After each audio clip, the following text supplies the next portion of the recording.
नमस्कार बच्चों, इलेक्ट्रोस्टैटिक्स का लेक्चर नंबर 1 में आप सभी मेरे साथ जुड़ चुके हो। बच्चों, आप जो YouTube के द्वारा मेरे साथ पढ़ाई करोगे तो उसमें एक महत्वपूर्ण बात यह है कि आप सभी को PDF मिलता रहना चाहिए। PDF गेट करने के लिए आप सभी www.cogentclasses.com से प्राप्त कर सकते हो, यानी तो मेरे व्हाट्सएप नंबर 7004734855 से भी गेट कर सकते हो।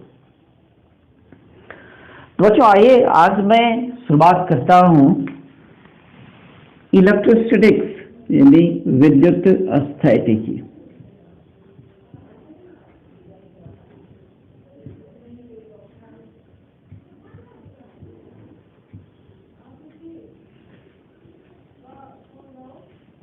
हिंदी में विद्युत स्थैतिकी कहा जाता है।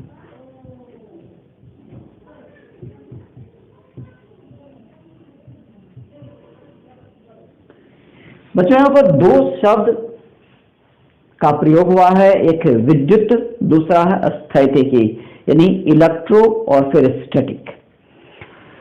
तो बच्चों, इलेक्ट्रो यानी इलेक्ट्री और स्टैटिक मतलब होता है रेस्ट यानी विराम में।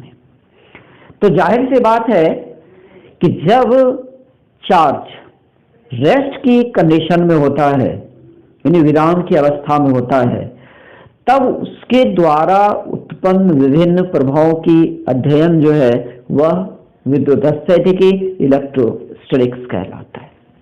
इसमें आप विद्युत बल, विद्युत विभव, विद्युत क्षेत्र, विद्युत ऊर्जा, इन सभी के बारे में आप अध्ययन करते हो। तो यदि आपसे यह पूछ दिया जाए कि व्हाट इज इलेक्ट्रोस्टैटिक्स, विद्युत स्थैतिकी क्या होता है, तो बहुत आसान सा जवाब है कि रेस्ट की स्थिति में आवेश के द्वारा उत्पन्न विभिन्न प्रभाव जैसे विद्युत स्थैतिक बल, विद्युत क्षेत्र, विद्युत विभव इत्यादि की अध्ययन ही विद्युत स्थैतिकी कहलाता है। तो बच्चों, सबसे इम्पोर्टेंट जो है वो ये है कि चार्ज यानी चार्ज यहाँ पर आ गया, क्योंकि चार्ज जब रेस्ट की अवस्था में होगा तो उसकी स्टडी ही हम सभी को करनी। तो बच्चों, सबसे इम्पोर्टेंट तो अब ये है कि ये जो चार्ज है जिसे हम लोग आवेश कहते हैं, आखिर ये है क्या।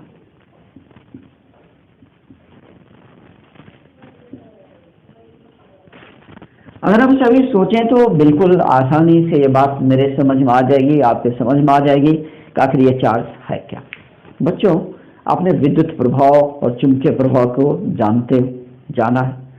ये जो विद्युत प्रभाव और चुंबकीय प्रभाव क्यों उत्पन्न होता है, किस कारण से उत्पन्न होता है, तो उसका जवाब है चार्ज यानी आवेश। और फिर ये चार्ज होता कहाँ? ये मटेरियल पार्टिकल का मौलिक गुण होता है। चार्ज जो होता है वो मटेरियल पार्टिकल का मौलिक गुण होता है। मौलिक गुण का अर्थ होता है कि जो उसे स्वाभाविक रूप से होता है, जो प्राकृतिक रूप से होता है, उसको हम लोग मौलिक गुण कहते हैं। आप सोचो कैसे? तो जवाब बिल्कुल आसान है। जितने भी पदार्थ के कण हैं वो सभी मॉलिक्यूल से बनते। मॉलिक्यूल्स एटम से बनते हैं और एटम के आप जानते हो 3 मुख्य अवयविक पार्टिकल होते हैं, वो इलेक्ट्रॉन, प्रोटॉन, न्यूट्रॉन। जिसमें से इलेक्ट्रॉन जो है नेगेटिव चार्ज पार्टिकल है और प्रोटॉन जो है पॉजिटिव चार्ज पार्टिकल है। तो बच्चों, इलेक्ट्रॉन और प्रोटॉन को क्या हम सभी चार्ज देते हैं? नहीं, बिल्कुल नहीं, बिल्कुल नहीं। उसे नेचुरली यानी स्वाभाविक रूप से आवेश है। तो इसका मतलब ये हुआ कि ये जो आवेश है, ये जो चार्ज है, यह पदार्थ के कण का मौलिक गुण होता है। पदार्थ के कण का मौलिक गुण होता है और यह क्या करता है? तो यह विद्युत प्रभाव के साथ साथ चुंबकीय प्रभाव को उत्पन्न एवं अनुभव करता है। तो बन गया परिभाषा, बिल्कुल आसान है। यानी आप कह सकते हो कि आवेश पदार्थ के कण का वह मौलिक गुण होता है जो विद्युत प्रभाव के साथ साथ चुंबकीय प्रभाव को उत्पन्न एवं अनुभव करता है। यानी इसका मतलब ये हुआ कि इसके बारे में हम लोग यह समझें, ये चार्ज है, यह एक मौलिक गुण है, यह एक बेसिक प्रॉपर्टी है।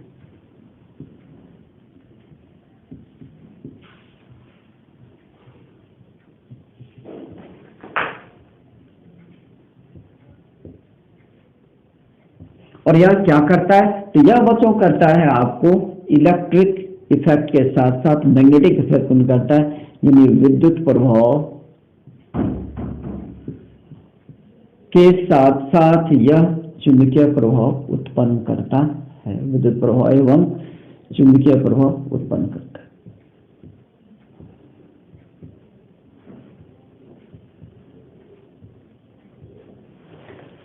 तो बच्चों ये तो रहा कि आखिर आवेश क्या है।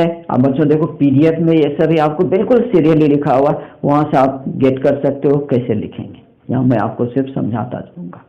अब आइए बच्चों, जबकि हम लोग यह जाने कि आवेश क्या है, अब हम लोग यह जाने कि आवेश आखिर कौन सी राशि है।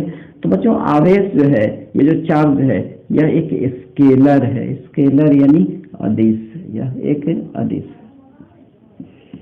अगर इस चार्ज की विमा का आप जानना चाहो, डायमेंशन फार्मूला आप जानना चाहो, तो इसका जो विमा है वह कैपिटल ए थी, यानी तो इसे हम लोग आई टी लिखते हैं, इसका विमीय सूत्र, या इसका क्या विमीय सूत्र है।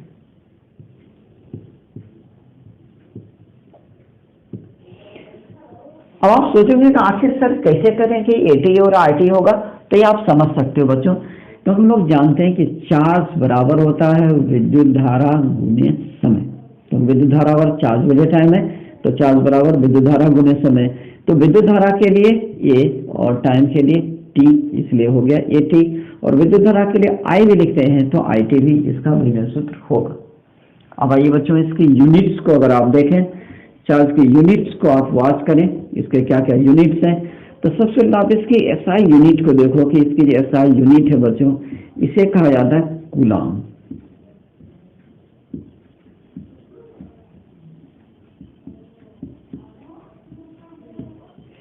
ये जो कूलाम है बच्चों, इसे कैपिटल सी से संकेत करते हैं। इसकी जो सीरियस यूनिट है, सीरियस यूनिट होता है, इसे कहा जाता है स्टेट कूलाम। संकेत में एसटी स्टेट और कूलाम के लिए कैपिटल सी आप यूज कर सकते हो, तो स्टेट कूलाम आपका संकेत हो गया। ये जो बच्चों स्टेट कूलाम है, इसे फ्रैंकलिन भी कहा जाता है।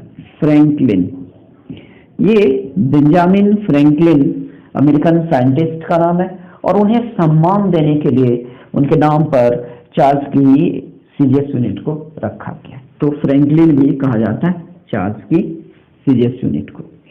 अब इसकी जो बच्चों इलेक्ट्रोस्टैटिक यूनिट है, इसे हम लोग देख लेते हैं। ये जो इलेक्ट्रोस्टैटिक यूनिट है, इलेक्ट्रोस्टैटिक यूनिट, तो चार्ज की इलेक्ट्रोस्टैटिक, इसे इलेक्ट्रोस्टैटिक यूनिट।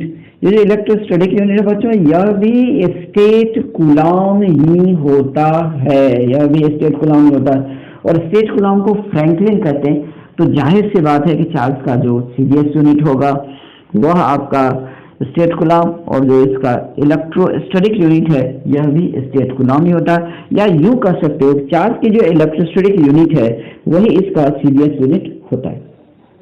अब आइए बच्चों जरा इलेक्ट्रोमैग्नेटिक यूनिट को हम लोग देखें। चार्ज की इलेक्ट्रोमैग्नेटिक यूनिट,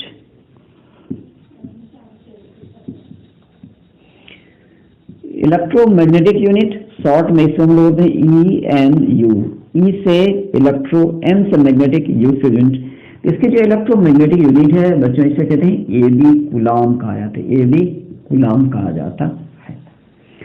और चार्ज के जो अन्य प्रैक्टिकल यूनिट्स हैं उसमें एक यूनिट आता है, वह होता है एम्पियर आवर।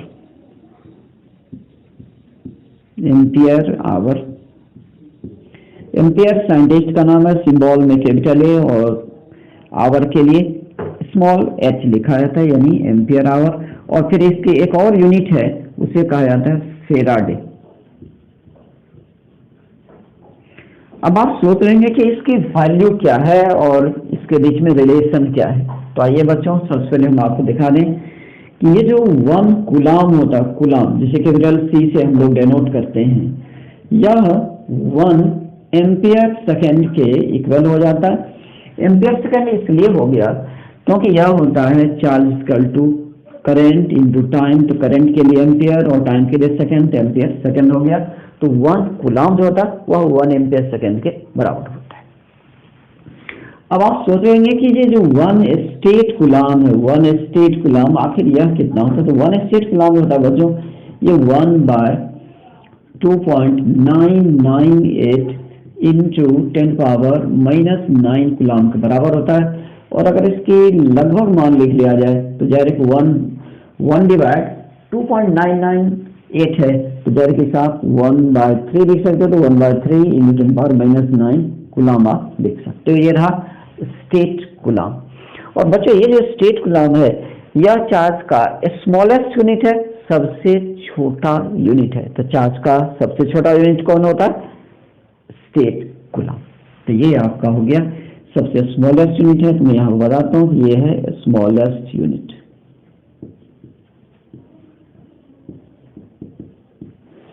इसके बाद बच्चों 1 AB गुलाम की बारी है। AB गुलाम,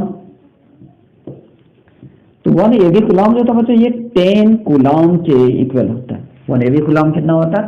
10 गुलाम के इक्वल होता है। 1 AB गुलाम 10 गुलाम के इक्वल होता है।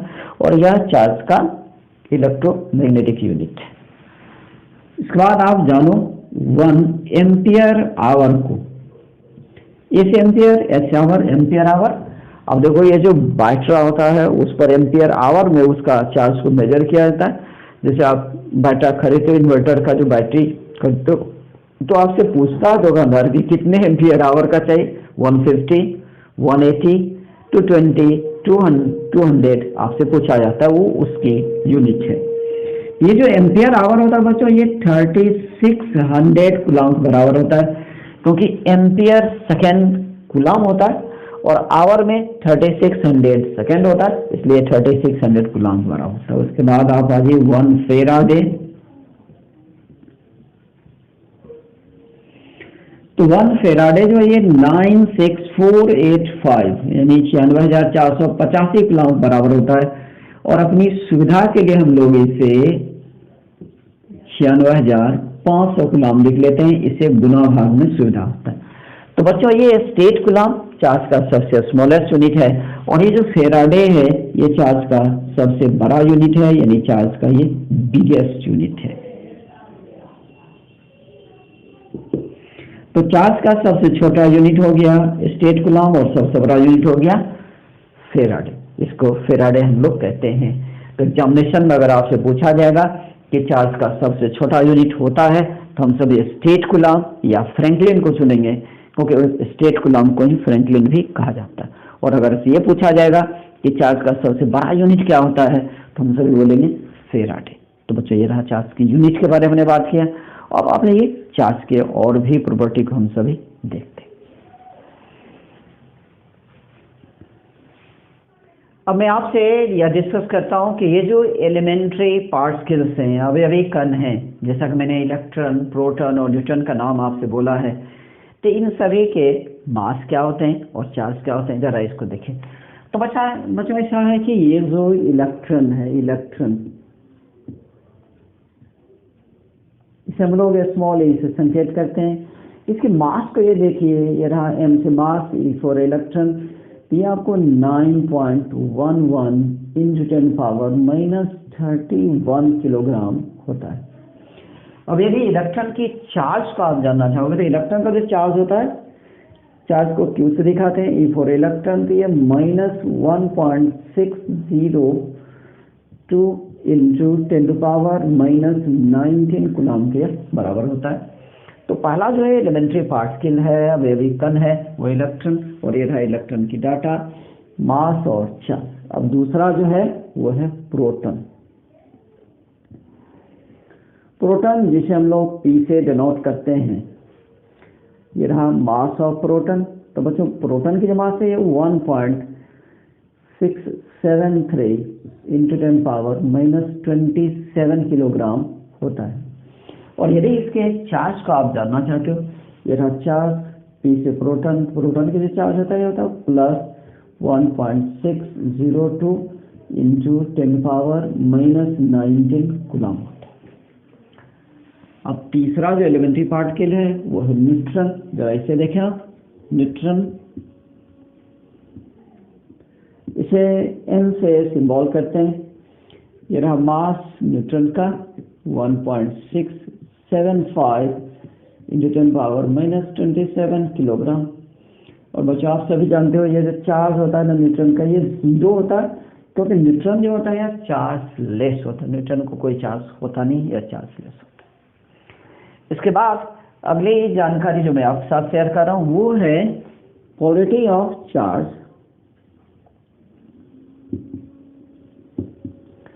पोलैरिटी ऑफ चार्ज यानी आवेश की ध्रुवता।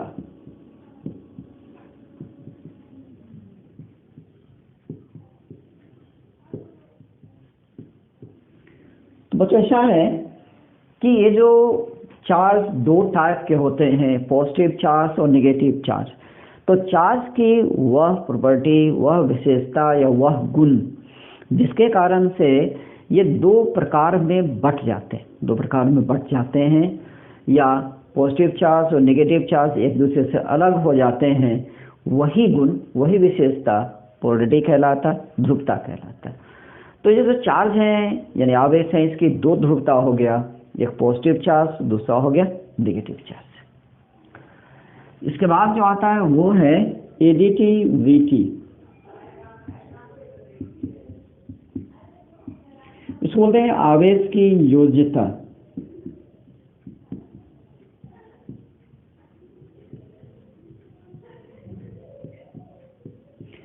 तो बच्चों ये जो एडिटिविटी है, जैसा कि मैंने आपसे बताया कि चार्ज जो है वह स्केलर क्वांटिटी है, और स्केलर क्वांटिटी को अलजेब्रिक लॉ से जोड़ा या घटाया जाता है। अलजेब्रिक लॉ का मीनिंग ये हुआ कि बीजगणित में जैसे 2 + 3 हम लोग कहते हैं तो 5 हो जाता है, तो उसी तरीके से मान लें कि 2 कूलम्ब और 3 कूलम्ब का ऐड कीजिएगा तो 5 कूलम्ब ही होगा।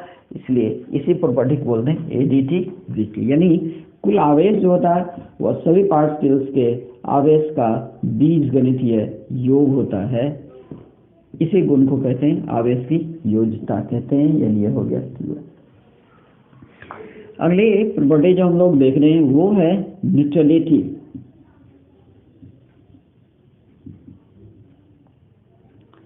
न्यूट्रलिटी इसे कहा जाता है उदासीनता। तो कुछ ऐसा है कि वह कण या वह निकाय यानी वह पार्टिकल या वह सिस्टम जिसमें इलेक्ट्रॉन्स की संख्या और प्रोटॉन की संख्या बिल्कुल बराबर होते हैं, उसका टोटल चार्ज जो होता है वो 0 हो जाता है। और इसी प्रॉपर्टी को उदासीनता कहा जाता है, यानी हम लोग कहते हैं कि वह पार्टिकल उदासीन है यानी न्यूट्रल है। जैसे कि न्यूट्रॉन होता है वह उदासीन होता है, फोटॉन है वह भी उदासीन होता है।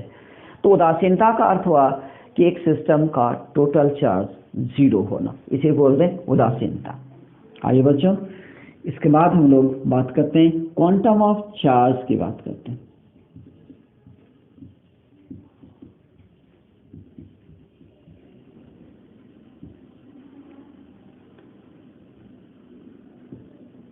आवेश का क्वांटम।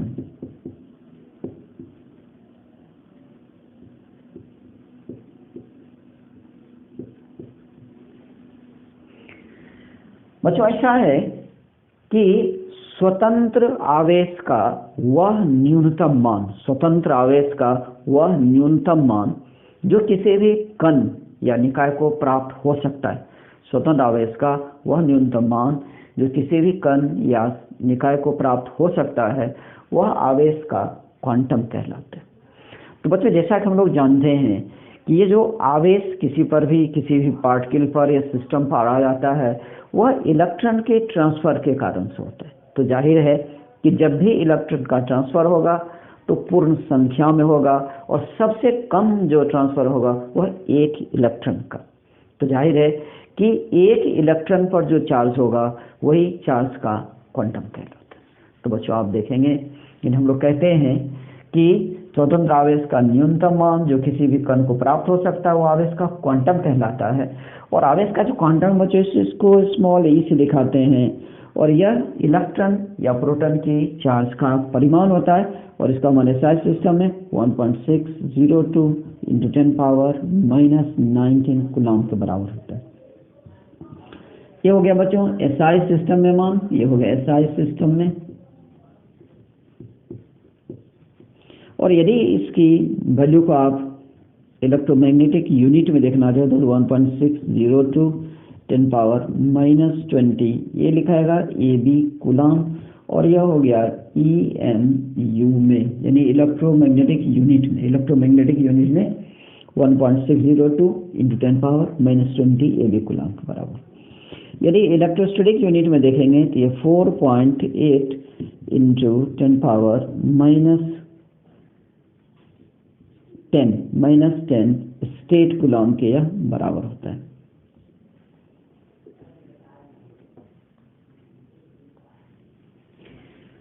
ये वैल्यू हो गया आपका इलेक्ट्रोस्टैटिक यूनिट में, और चूंकि चार्ज का इलेक्ट्रोस्टैटिक यूनिट और सीजीएस यूनिट दोनों बिल्कुल बराबर होता है, तो आप ये भी कह सकते हो कि 4.8 × 10⁻10 स्टेट कूलम जो हुआ यह सीरीज सिस्टम में भी इतना ही होता है।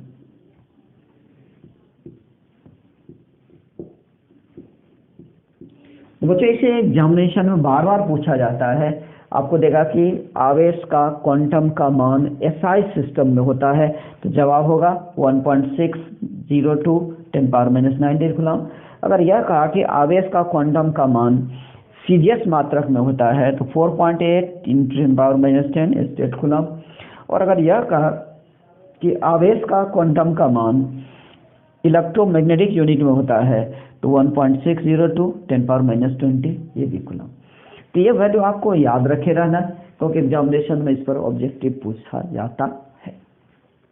तो बच्चों ये रहा क्वांटम ऑफ चार्ज, और अब मैं आगे आपसे जो डिस्कस करने जा रहा हूँ वो है स्पेसिफिक चार्ज, विशिष्ट आवेश।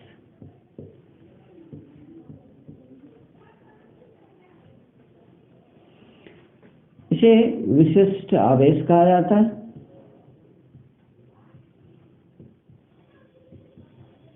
तो बच्चों ऐसा है कि किसी भी पार्टिकल का चार्ज का मैग्नीट्यूड, किसी पार्टिकल का चार्ज का मैग्नीट्यूड और उसकी द्रव्यमान यानी मास का जो अनुपात होता है उसे बोला जाता है स्पेसिफिक चार्ज, विशिष्ट आवेश। तो जाहिर है कि स्पेसिफिक चार्ज को यदि लिखा जाए तो ये रहा चार्ज क्यू और मॉडुलस लगा दिए, इसका मैग्नीट्यूड हो गया, और मास आप डिवाइड कीजिए तो ये स्पेसिफिक चार्ज कहलाता है। अब बच्चों आप ये जानना चाहोगे कि इलेक्ट्रॉन का स्पेसिफिक चार्ज कितना होता है। ये देखिए आप, इलेक्ट्रॉन का स्पेसिफिक चार्ज,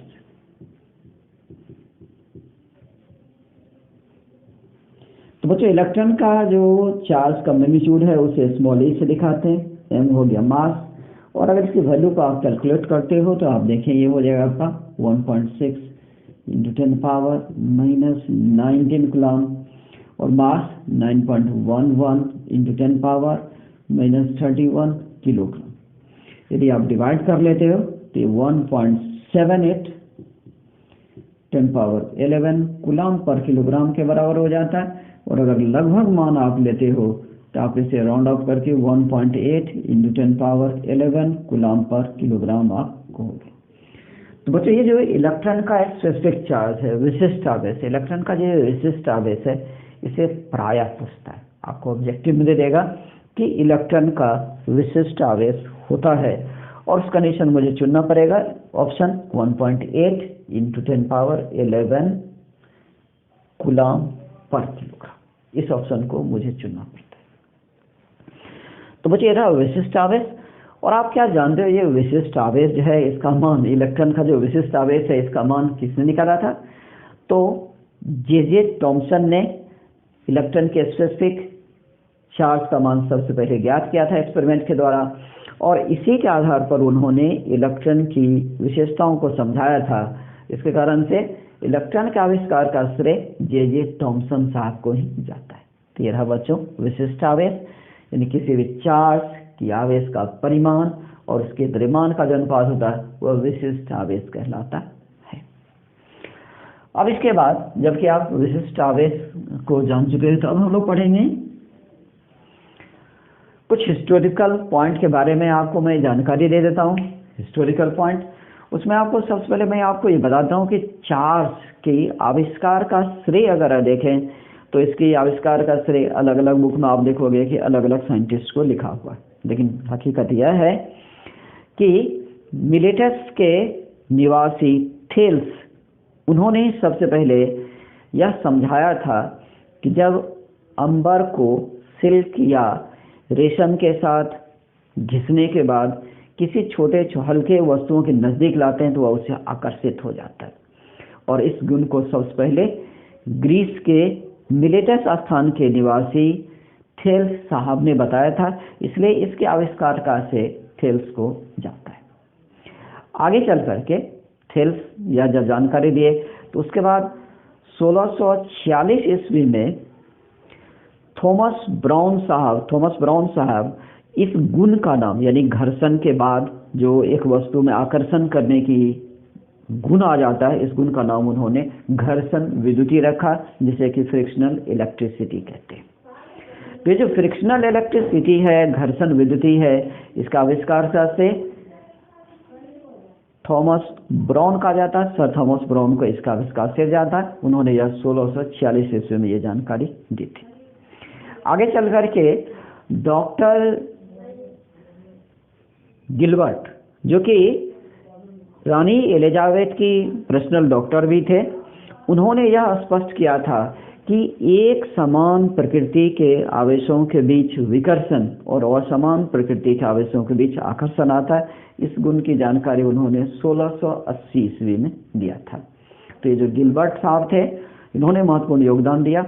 और फिर 1750 ईस्वी में आकर के अमेरिका के वैज्ञानिक बेंजामिन फ्रैंकलिन ने आवेश का नामकरण किया धनावेश एवं ऋणावेश के रूप में, क्योंकि उससे पहले ये जो अंबर पर जो आवेश आता था, जो कि एक रेजिनस मटेरियल है, रेजिनस पदार्थ है, उसे रेजिनस कहा जाता था।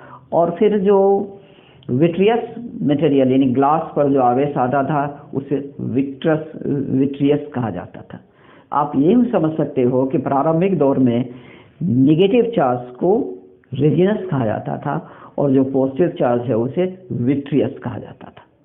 और इसका नामकरण बेंजामिन फ्रैंकलिन बदले और 1750 ईस्वी में बेंजामिन फ्रैंकलिन जो है वो पॉजिटिव चार्ज और नेगेटिव चार्ज के रूप में नामकरण कर डाले। तो ये रहा कुछ महत्वपूर्ण जानकारी, कुछ ऐतिहासिक जानकारी। जो आज के भाग में मैं आपको यहीं तक रखता हूँ। अगले भाग में फिर मेरी मुलाकात होगी लेक्चर नंबर 2 के साथ, और फिर मैं उसके साथ आपको कॉन्सेप्ट को आगे बढ़ाऊंगा। तो आप सब PDF डाउनलोड कर लोगे। कहाँ से? तो आप PDF डाउनलोड करोगे www.cosentclasses.com से।